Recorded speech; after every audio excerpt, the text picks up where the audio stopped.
Morning, guys, and this time we're gonna discuss, well, I will show you how I did the homework, the one that I assigned for you.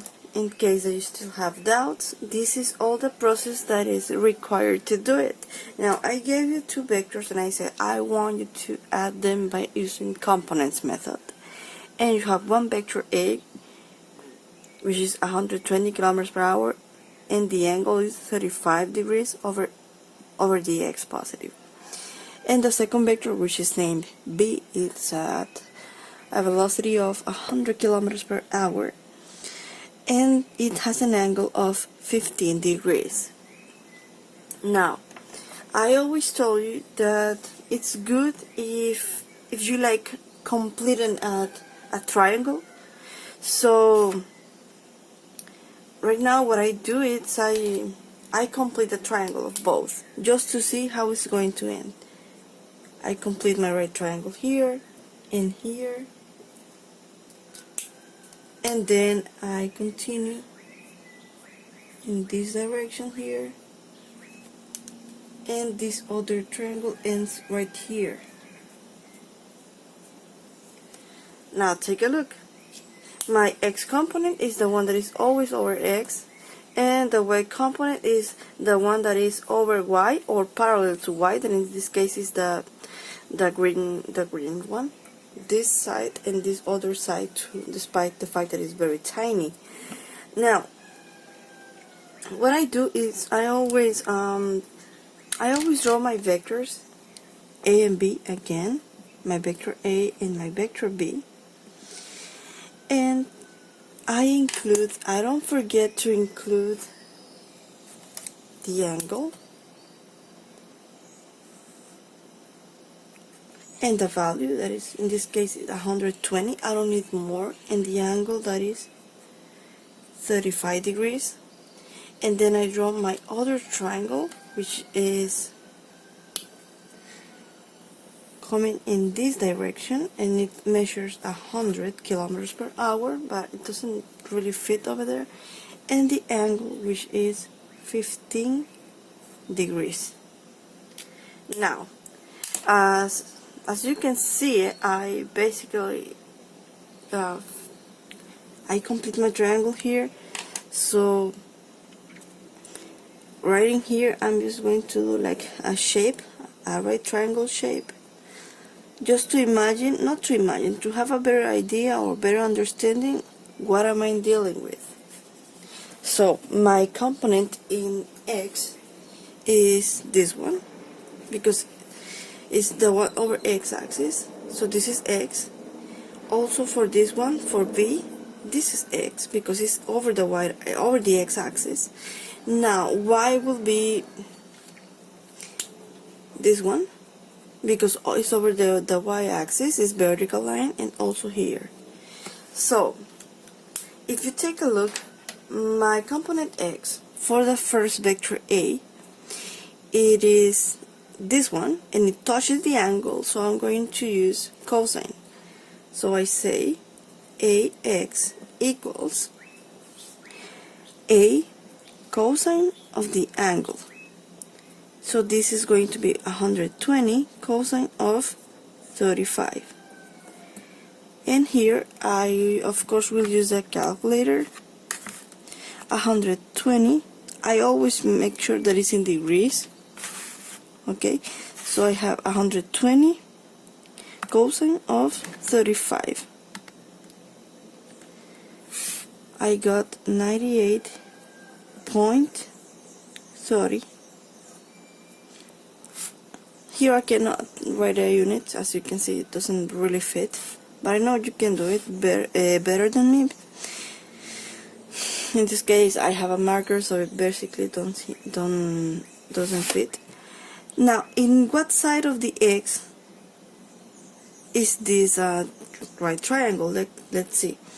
This vector is pointed out to the right side, but also upward. So it's upward and right side. That means that my component in x is going to the positive side of x, is going to be positive, and voila, there you go, you have your component in X. Now your Y component of the same vector, it's as you can see, Y is in front of the angle, so I want to use sine. So this will be a sine of the angle, which is 120 sine 35, and this gives me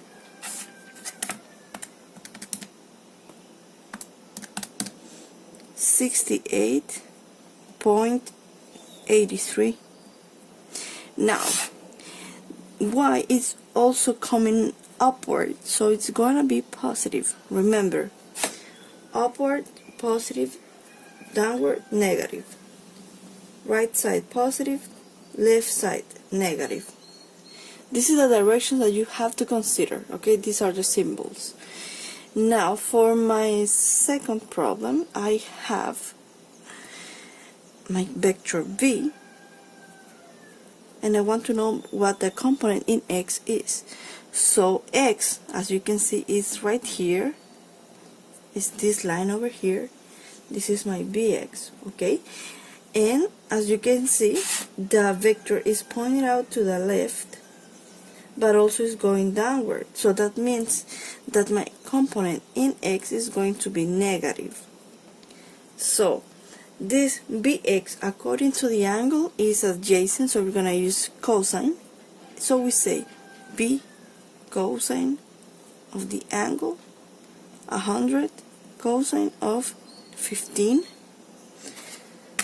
100 cosine of 15 gives me 96.59. So this is negative 96.59. I'm not writing the units because basically they don't fit, okay? But it's the same as the vector, kilometers per hour. And now my component in Y is going to be, Y is in front of the angle, so I'm going to be using sine. So this will be vector B, sine of the angle. This is 100 sine of 15. 100 sine of 15 gives me 25.88. 25.88. Now, what symbol am I going to write? Take a look here. This vector is like decreasing. It's going downward, so it's going to be negative. So right now, what you do here when you finish with all your vectors, here I have just two, but when you finish with all your vectors, you add them. For example, X, your total in X is going to be 98.30 plus parenthesis negative 96.59 close parenthesis equals 1.71 positive. I write the units here because they fit. And in Y, I will also add them. So I will have 68.83 plus negative 25.88 close parenthesis. This gives me positive 42.95 kilometer per hour. Now it's time to get the resultant, and I'm going to use only what I had right here. X is going to be plugged in here, and Y is going to be plugged in there. So this will be equal to the square root of 1.71 raised to the second power plus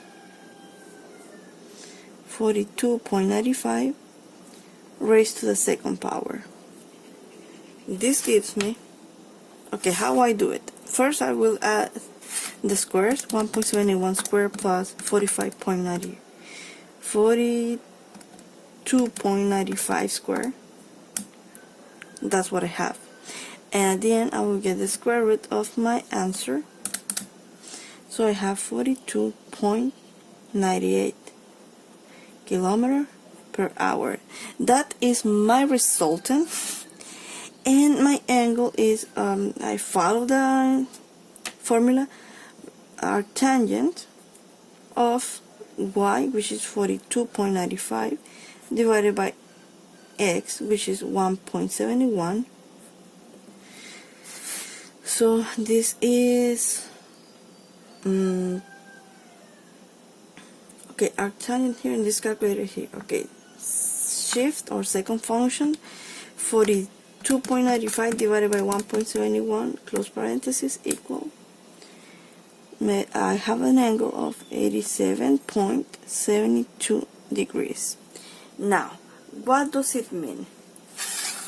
That means that my resultant is, as you can see, it has in X is moving 1.71 to the right and 42.95 upward because it's positive, and the angle between the vector and my x-axis is 87.72. So if I have like to draw it, this vector will be more or less like here, in X moving just a little and more in Y, something like this.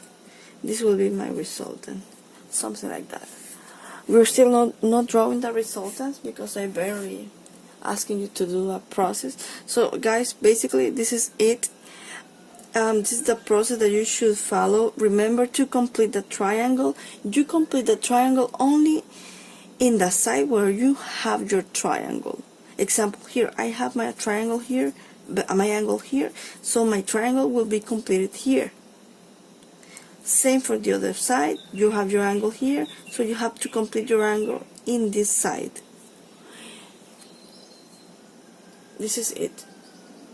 Okay guys, take a look here. We have, for this exercise, we have 1, 2, 3 vectors called ABC. So what I suggest is, as I said before, first complete the triangles. In the side you have your angle. For example, here I have 25 here. So that means that my triangle will look like this. Okay, and this one doesn't have an angle, and this one it has, and it's here the angle. So I'm going to complete the triangle right here. As you can see, it's right there. So I have 2 triangles and 1 line, and I will start doing my exercise in this moment. My vector A, B, and C. Now for my vector A, as you can see, I have a triangle that is like here. Okay, and it's more or less, the triangle that I'm gonna have is more or less like this. Okay, more or less like that, and it measures 80, and the angle is 25 degrees. So my x component is the one that is over the x-axis. I don't have anything over the x-axis. As you can see, I don't have anything over the x-axis here, but I have something that is parallel, a line that is parallel, that is this one. So this is the one that you should consider to be the component in x. Okay, that's the component in x because it's over the x-axis or parallel to the x-axis. Is parallel. Here's my x-axis, and parallel to the x-axis I have this side. So this is going to be my x component. Therefore my y component is going to be the one over the y-axis or parallel to it.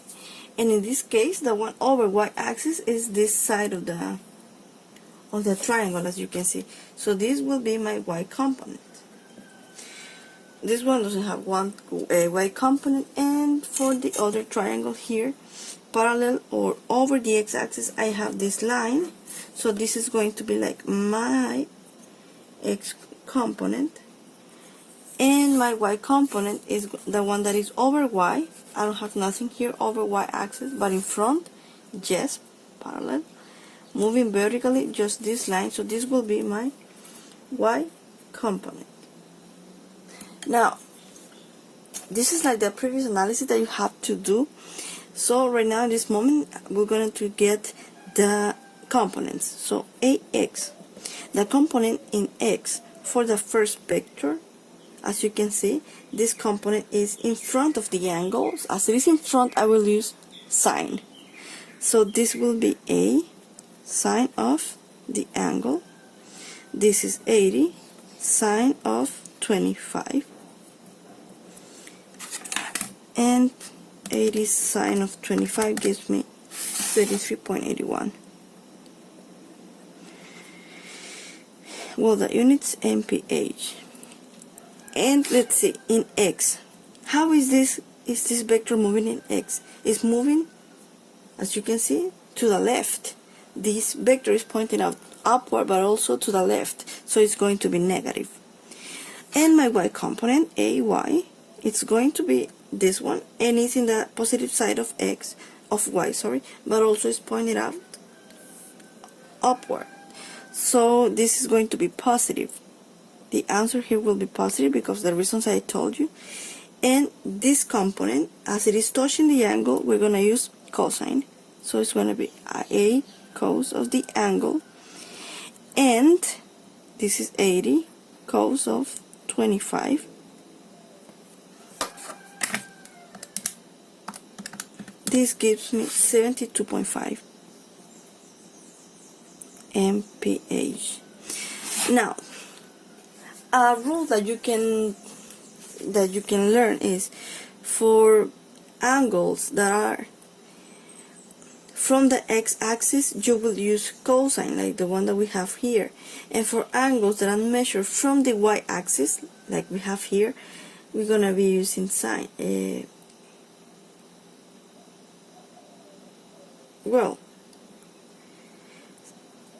Sine for x and cosine for y. So cosine for x and sine for y component, and here is going to be sine for y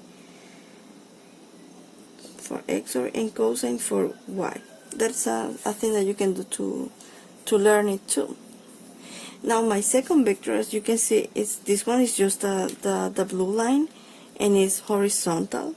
It's not moving in y, and it measures 90. So if you take a look, we don't have an angle there, or we can say that the angle is 0 degrees, not Celsius, sorry. So as the angle is 0, you can see that the component in x is going to be like bx and by. By is 0 because it's not moving in the y-axis, but you can also tell that it's b sine of 0, and this is going to give you like the same number, 90.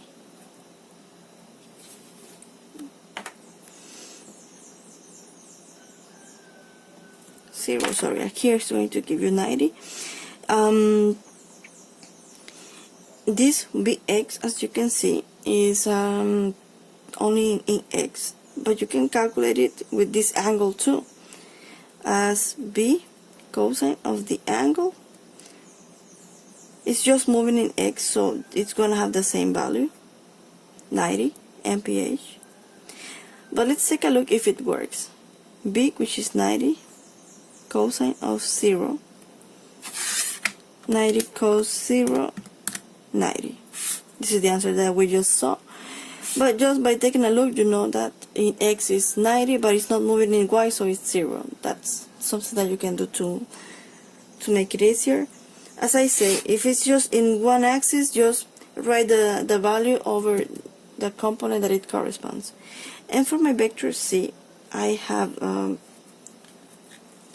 this measure 100, and my, let's see, my y component, my x component is this one, and my y component is, I'm gonna do it like this. Okay, so this is y and this is x. As you can see, x is, here I have the angle. X is touching the angle, so I'll be using cosine. So I see cx is going to be c cosine of the angle, 100 cos 30, and this is like 86.6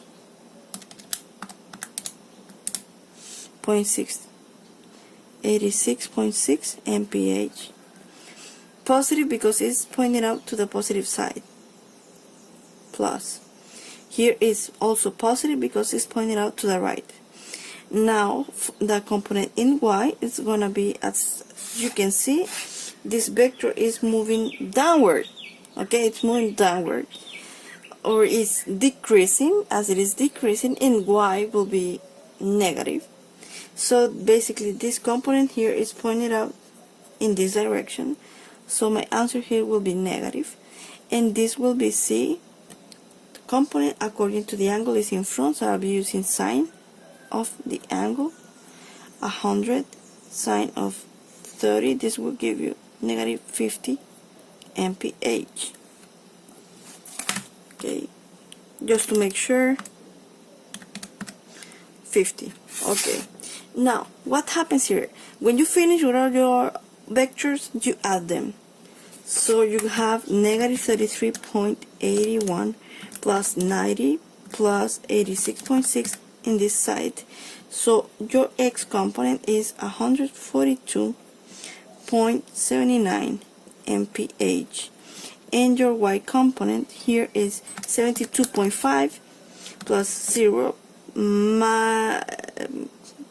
minus 50. You can do it directly like that. So this is 22.5 mph.